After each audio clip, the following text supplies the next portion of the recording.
Hordoftoota keenya kan nuti argamnee jirru godina Booranaa magaalaa Yaa'awal'ootti magaalaa Finfinnee irraa ka'uudhaan imalleetii kan nuti asitti argamnee jirru. Akkuma duuba koottis ilaalaa jirtanu konkolaattootiin kun marga loonii fe'aniiti kan isaan jiranii. Margi loonii kun immoo kan inni fe'amee dhufe magaalaa Finfinnee irraayi.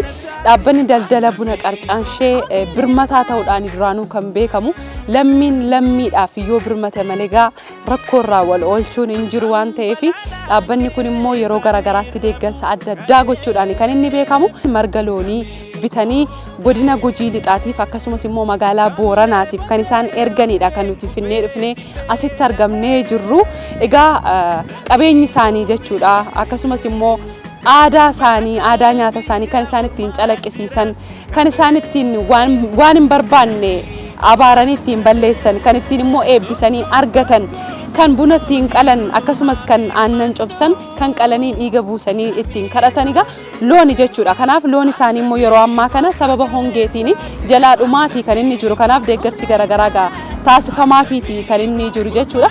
Egaa namoonni waan kana nurkaa fuudhan immoo kennaa nuti finne kana nurkaa fuudhan immoo akkasumas kan kennanis immoo dhaabbata daldala buna qarcaanshee bakka bu'uudhaan jechuudha.